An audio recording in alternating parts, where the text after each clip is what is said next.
Assalamualaikum warahmatullahi wabarakatuh. Jumpa lagi dengan channel kami, channel yang membahas mengenai dunia pendidikan dan teknologi.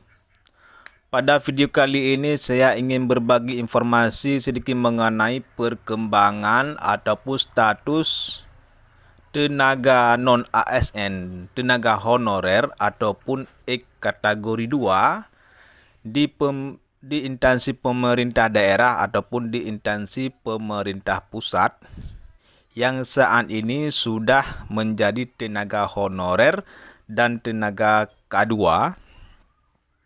yang sudah terdaftar di database BKN di tahun kemarin.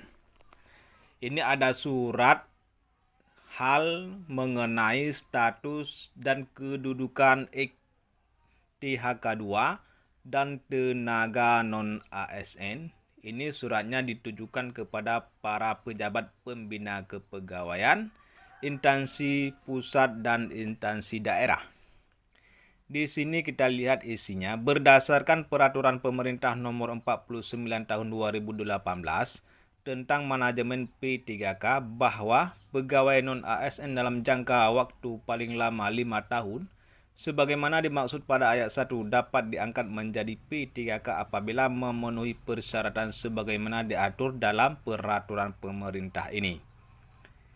Ini pasal mengenai peraturan pemerintah mengenai status tenaga non-ASN yang sudah mengabdi 5 tahun ini dapat diangkat menjadi P3K sesuai dengan peraturan pemerintah nomor 49 tahun 2018. Oleh sebab itu, maka sesuai dengan pengundang peraturan, pemerintah dimaksud akan berlaku pada tanggal 28 November 2023. Ini berlaku karena di 28 November 2023.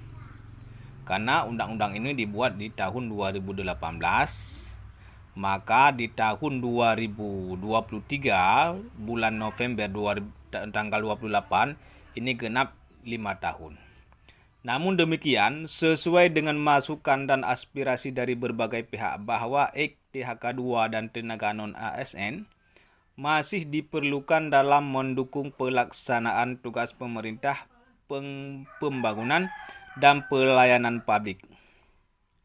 Ini tenaga non-ASN yang statusnya masih honorer ataupun statusnya kontrak dan statusnya THK2 ini masih diperlukan di pemerintahan, baik di pemerintah daerah maupun di pemerintah pusat untuk pelayanan publik. Karena pemerintah belum mampu mengangkat THK2 dan belum mampu mengangkat tenaga non-ASN sepenuhnya untuk jadi P3K. Sehubungan dengan hal-hal tersebut di atas, bersama ini dengan hormat kami mengharap kepada seluruh PPK, instansi pusat dan instansi daerah agar melakukan langkah-langkah sebagai berikut. A. PPK menghitung dan tetap mengalokasikan anggaran untuk pembiayaan tenaga non-ASN yang sudah terdaftar dalam pendataan tenaga non-ASN dalam basis data BKN. Ini yang dulu kan sudah pernah keluar surat, yaitu batas tenaga honorer berada dalam pemerintah yaitu di tanggal 28 November 2023. Tetapi setelah keluar surat ini, di poin A, menghimbau kepada pemerintah pusat dan pemerintah daerah dari BKN untuk mengalokasikan anggaran untuk tenaga THK2 dan tenaga non-ASN yang sudah terdata dalam basis data BKN.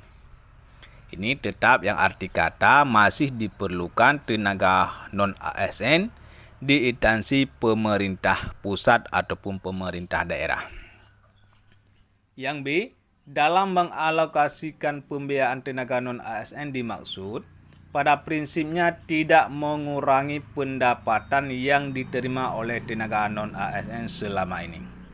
Ini pembiayaannya tetap masih semula, jangan mengurangi. Misalnya kemarin kita digaji sebulan baik 3 juta, 4 juta, 5 juta, tetapi di tahun nanti ke depan masih tetap sama, pembiayaannya masih sama, tidak mengurangi.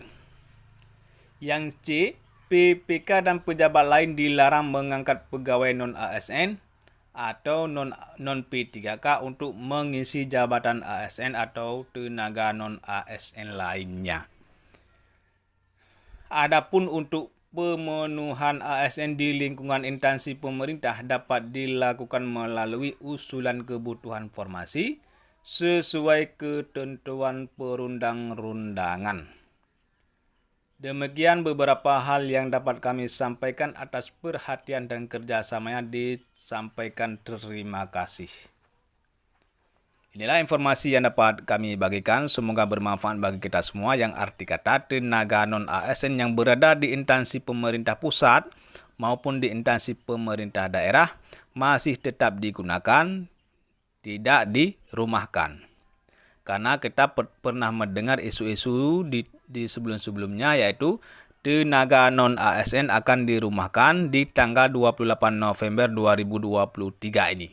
Akan tetapi setelah keluar ataupun turun surat ini, dalam arti kata tenaga non-ASN masih bisa berada ataupun masih bisa bekerja di instansi pemerintah daerah maupun di instansi pemerintah pusat, dalam arti kata yang sudah terdata di dalam basis data BKN. Inilah informasi yang dapat kami sampaikan. Semoga bermanfaat bagi kita semua. Mohon dukungan untuk subscribe channel kami agar mendapatkan video-video terupdate lainnya mengenai dunia pendidikan dan teknologi. Terima kasih. Assalamualaikum warahmatullahi wabarakatuh.